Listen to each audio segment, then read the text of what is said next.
something to build on, but then I go in and I change it up completely. All right, let's do this. So, we were doing the lab last week, and now we are moving on to actual like soil formation. We've talked about weathering, chemical and mechanical weathering, and we talked about like sand and clay and loam and silt and that kind of stuff. Now we're actually talking about soil formation. So we know that rock can be broken down. We're going to look at how the soil can be formed with a combination of that rock that is broken down, but not just that. It's got water in it, it's got air in it, but it also has a combination of this organic material. So you've got the parent material, which is that rock, but it also requires time. It requires the climate like the warmth and the weather, whether it's hot or cold, how much rain it gets, how much wind is present. Then you've got the organisms that are mixing it up, and then you have the slope and the topography. If it's going to have a lot of erosion. If it's really flat, then it's not going to have as much erosion, and things like that. So all this is going to play into effect.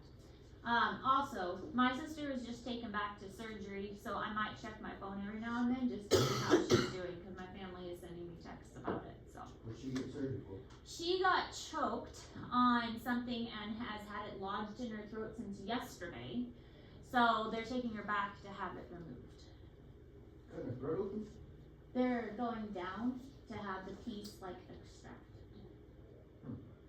So it was like piece of chicken. Oh.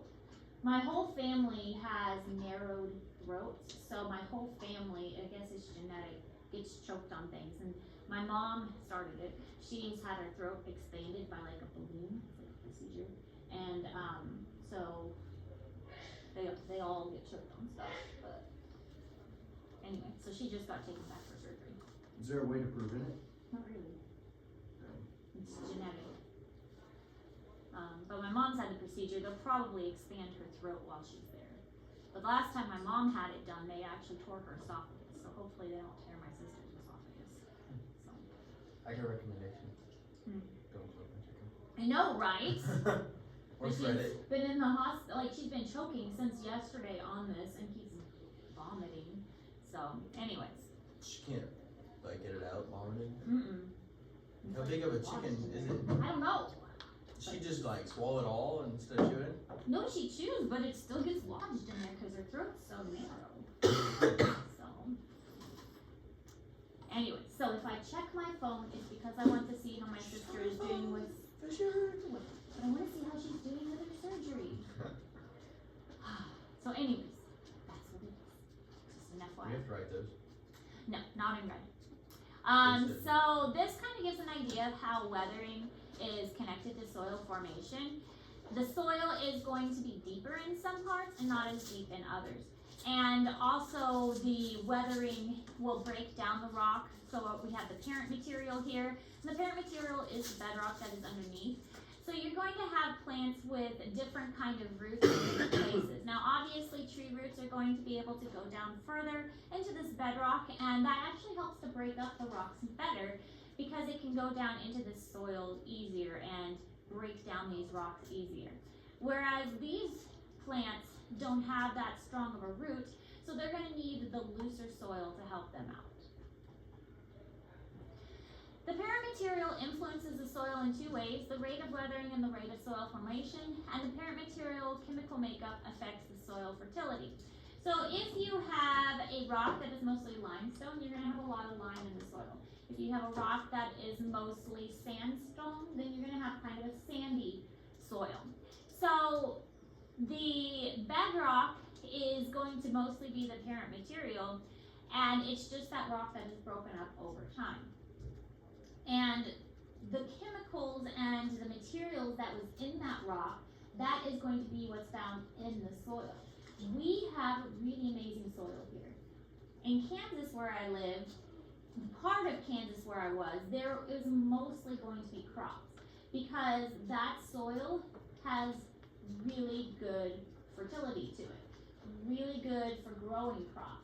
But the problem is over time you take the nutrients out of the soil because it goes into the plant and it doesn't get replenished. And so this is the whole like agricultural crop idea, is that the plants are constantly taking the nutrients out of the soil. How do we put it back? Well, we put it back because you have to fertilize it, or you can leave a field fallow as another way of putting it. Corn stalk. What? Leaving corn stalks on it. You Instead can. of You bailing can leave corn stalks there because that is putting the nutrients back. If you leave some corn stalks behind, then that's going to decompose and that's going to return that nutrients to the soil Now, too. beans, there's not so much to put back into it. That's more like you have to do anhydrous and all that anyways. Somehow you've got to get the nutrients back into the soil, whether it is artificial fertilizers or leaving some of the old products behind. That's a rude. Till it all. Till it all. The nutrients are gone. This is why, though, the rainforest doesn't have good soil. The organic matter in the rainforest keeps replenishing it. So when the rainforest has leaves and stuff that fall and break down, that's great, because all of those leaves are falling and breaking down. But the problem with the rainforest is that the constant rain is leaching the nutrients out. So all of that rain is taking the nutrients and basically just washing all the nutrients away. It does get replenished because of all the leaves and things and all the dead animals replenishing it very quickly. Well, if you cut that down though, then the soil at the very top is good for a little bit. But if you plant a crop on that, then the crops eat that up very quickly. So you have a good crop for about 2 years, but then the nutrients in the soil is gone. And so people who burn the rainforest or cut the rainforest down and plant something, they'll get good soil for about 2 years and then it's dead soil. So what do? Cut down more rainforest and get another good crop for about 2 more years and then it's dead soil again. So they cut down more rainforest. But it's easy for us to sit over here and judge that when it's either cut down the rainforest or have your family starve. Honestly, if it was me, I'd probably cut down the rainforest to feed my family. And that's coming from me who loves science. I love my family more. So here's what happens. We've got our bedrock. Eventually it's going to break down, make soil. You get these other plants that grow. They're going to add their organic material. The organic material is going to make the soil even more nutritious and add their nutrients to the top, and the bedrock is going to be pushed further and further down, and that eventually is going to make the bedrock go further down and more organic material on top. This creates these wonderful layers in the soil, and we are going to actually see soil layers, and they're called soil horizons. So you get these different horizons in the soil. Now, the important thing to remember is that this takes time. Just like with most biological processes and natural processes, this is not going to happen overnight. This is going to take a long time for this to happen. Is this true? Paper actually comes from trees. So how is paper and money so thin then? Just that a lot of breaking? compression. Without breaking it? Wouldn't Well, it be they stiff? mulch it up. They mulch it up into fine, like watery mesh, and then they compress it and squeeze all the water out. So the longer a soil has been forming, the thicker it becomes. And if you get really, really thick soil, that means it's been there a very long time. The parent materials have more of an influence on younger soils, while the climate has more of an influence on older soils, which really makes sense. If you have a very young soil, then the parent material, because it's mostly rock, is going to have a bigger influence on it. So you've got this parent material that's kind of been breaking up the rock and breaking up the rock, then that's going to have an impact on the soil. So what you find in the soil is going to be more similar to what is in the rock on the young soil. However, if the soil is very, very old, then you're going to see more of, okay, well, we've got more aerated stuff. We've got more debris from the plants and things like that.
So here's kind of how it works. Here is the newer soil and mature. It's mostly going to be bedrock with just a little bit of soil on top with moss and lichen and rock fragments. Then you've got younger, which has the bedrock moving further down. And on this, because it's not so deep, the roots can't go down very deep. It's going to be rockier underneath. If you were to start to dig down, you're going to find a lot of rock fragments. And like if you put a shovel down here, it's not going to be a lot of loose soil. It's mostly going to be some soil and some rock fragments. This, however, is much more mature soil. You've got roots that are able to go down much further. You're not going to hit rock until you get really, really far down. You're going to have areas where animals can dig really far because you've got this nice layer of nice black dirt with bacteria, fungus, lots of animal life down here as well, because the rocks aren't until you get much further down. And this picture is in Google Classroom for you. We're also seeing more of these layers, which we'll talk about in a moment. These different horizons are what they're called, and we'll go over what the different horizons are. So climate has the greatest effect on soil formation, which sounds like a great question for your upcoming test. What has the greatest effect on soil formation, which is climate? If it's very dry and not much rain, that's going to change what the soil formation is going to be like. If there's a lot of rain, that's going to create things like erosion, or it's going to cause the hills to be different. It's going to cause puddles to form and lots of mud.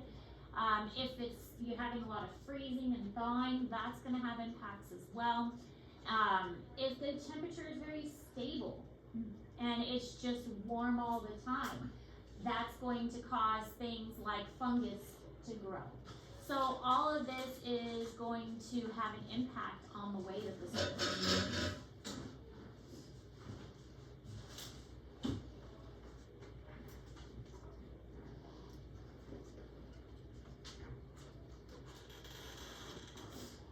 This chair isn't very comfortable.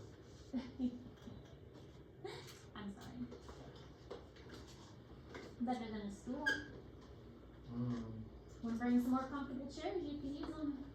I have one of those like round disc chairs, but that got broken. If I find any more comfortable ones at like Goodwill stores, I'll bring them in. At what? Like Goodwill or thrift stores. They're cheap. Mm-hmm. I ain't got no money. Huh? I ain't got no money. Go on the school bill. Go on their tab. For their room. Yeah.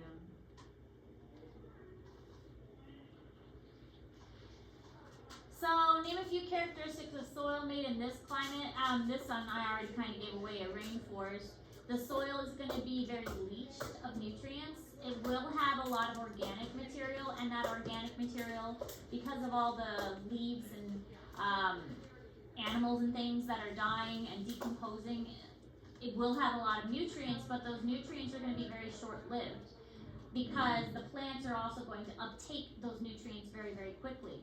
But all that rain is also going to wash away those nutrients just as quickly.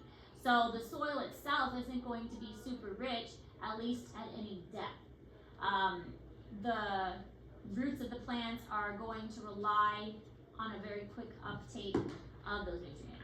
Seniors, just a quick announcement. If you normally go to the elementary school for a plus third hour each day at high school today, Johnson's will be coming to visit with you about senior orders at about 10 o'clock. So if you're a senior that normally goes to A plus, they just come to the commons for third hour when the bell rings, not right now. Thank you. Here go the thumbs right Not right now. Thank you, misheard her. Say not right now. So plants, microorganisms, and burrowing animals all have an impact on the soil as well. Microorganisms such as bacteria, protozoans, and fungi will help to break up the soil. The bacteria and fungi, they have extensions under the soil that help to keep things in place or help to decompose those dead materials. And this is going to either compact or loosen up the soil and just change and alter it in general. So there's a really cute burrowing owl living in its little burrow.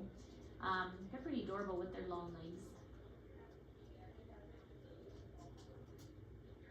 It looks like a chicken. They kind of do. Like a, or a, no, you know what they almost look like? Hmm. What is that? Ostriches. Hmm. That's what they look like if you just push their feathers up. The legs are massive. Well, it's because they dig with them. They're so cute though. They actually do dig with them. Uh-huh. They just use them I like a mean, bird. scrape and run around with them. I thought they were just like birds. They just had them because they could. Burrowing owls, if I remember correctly, they mostly use the burrows of other animals, but their long legs are good for like scraping the ground. Oh, so they don't do their job. They just use other people's job. Mostly. That's efficient. That's one way to do it. Well, why should they have to expend the energy? Because it's their home. So this is in Google Classroom, but it talks about the nitrogen uptake and how nitrogen plays an important part of the soil. We mentioned this before about if you were to look at a bag of fertilizer, nitrogen would be the first ingredient of the fertilizer, and then phosphorus would be the second ingredient. Because nitrogen is vital for the nutrients in the soil, and there are many ways that nitrogen cycles through the soil. Especially with bacteria, there are types of bacteria that help with the process of making nitrogen available to plants. Nitrogen fixation and denitrification, both of those allow nitrogen to go up into the atmosphere and then come back down. Slope topography. Steep slopes accelerate erosion, and then the flat areas kind of grab that soil. But it also, the flat areas have little erosion, and they do have poor drainage for the most part, so they're gonna kind of collect the water and collect the dirt in that area. So poor soil on these steep slopes, because this is going to wash away that soil, and then this is going to have the average soil on these gentle slopes.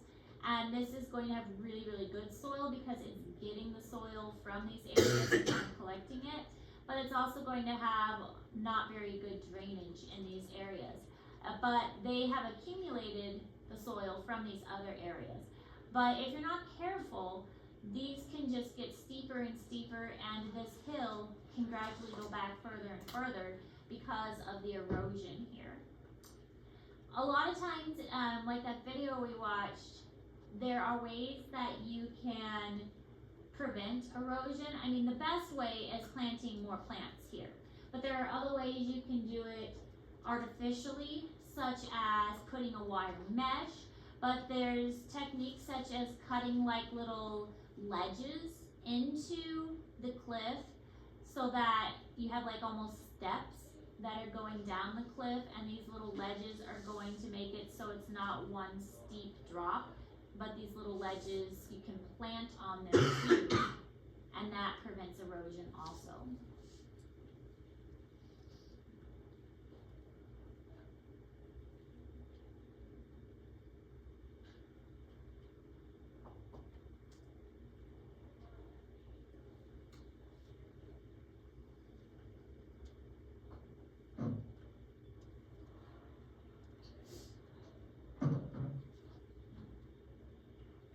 Miss Sarah, should I get a arm sleeve next Monday?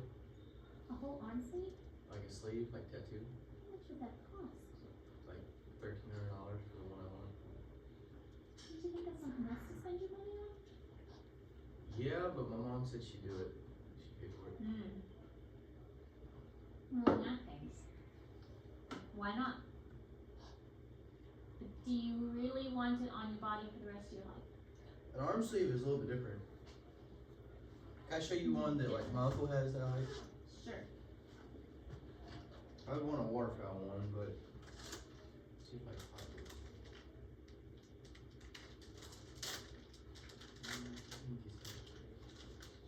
So this picture's in Google Classroom. As far as weathering, you have these nice plateaus. You have these very sharp, steep areas. You have these valleys with these rivers that run through them. Very thick, rich soils in these valleys because they're collecting the runoff from these surrounding areas. So all of this runoff is going into these valleys. This would be a great place to collect this soil. like that's the one he's got. Oh, that's nice. But Yeah. and then he's got the flowers like his mom when she died, but that's purple. But I kind of like the all of it, but I'd want it in waterfowl, not just deer. Yeah, that is nice. But it took him like going there like 4 times, but it was Where'd like you go? $1,700. I don't know. Whoever he went to, he had to like book it out like once a year in advance. Oh, and a tattoo. I don't have any. I don't have anything against tattoos. I just haven't. Well, I do now. I designed my own tattoo. I think I told you that. Yeah. But I almost just want it on the inside of my forearm because if you know, just casually, it's not noticeable, but if you know what I mean, which would make a little more sense to me. But yeah. So these are the different horizons, and this will be on your test. You will have to identify the different horizons. There'll be a picture, and you'll have to tell me what the different layers are and what they stand for. You'll have to label them, and you'll have to tell me what is in each layer. So O horizon, most soil, and this is in Google Classroom, most soils have 3 major horizons, an A, B, and a C. So A, B, and C. And some have an O layer, O for organic. The master horizon, E, is used for horizons that have a significant loss of minerals. We don't really do an E, but the ones we learn about are A, B, C, and then O. O for organic. And again, this is in Google Classroom, and we're going to go over what each of these layers are. But if I remember right, we don't talk about those today. We'll talk about those tomorrow. We'll talk about the soil horizon layers tomorrow. Do we have to? We do have to. Aren't you learning a lot?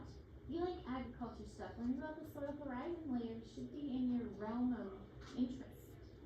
depending what it is, yeah. The soil horizons. This is. I know your so much interest. about soil at this point. I'm over soil. Then see, okay, what are in the different layers? I just know like what we put back into it. Yeah. Cause that's what my uncle does for his job. He does soil sampling, sends it off to university. Then we have to program it into farmers' computers. So you put it over like fertilizer. But you and then you should hydrous. know the basics, which are the different horizon layers. See, Yeah, this is the basics. but that's overrated. But you need to know the basics in order to understand the more complicated. That's what Caitlin's for. That's Caitlin's. That's what she's going to school for. So That's true. Caitlin does that stuff. I can do it, and she can look at that. Alright, so that's all we're learning today. And then the key points, of course, is in Google Classroom. So the soil horizon video, you should be working on that. And that's watching the video and needing to make at least 20 questions. This is like we've done before, where I would show you a video and then you'd follow along with the video and there'd be questions to answer. So it's kind of like you're taking on the teacher role of that. You are making a worksheet to go along with the video. I didn't really have a chance to explain it to you guys because I was gone, but it's kind of like you are taking on the teacher role. What are the main points of this video? I've given you a video and you are making an assignment to go along with it. The exception of that is I also want you to make the answer key to it. Okay, so it's like, if I was a teacher, what would I want the students to get out of this video? That's kind of what I'm looking for. What are the questions? What are the main points? What do I want students to get from this video? And this is the assignment that they should be making. This is an assignment I would give them from that. Make sense? So are we done for the day? Yeah, you've got to work on the assignments. Got a question. Yes. How do I make background on this? Background on what?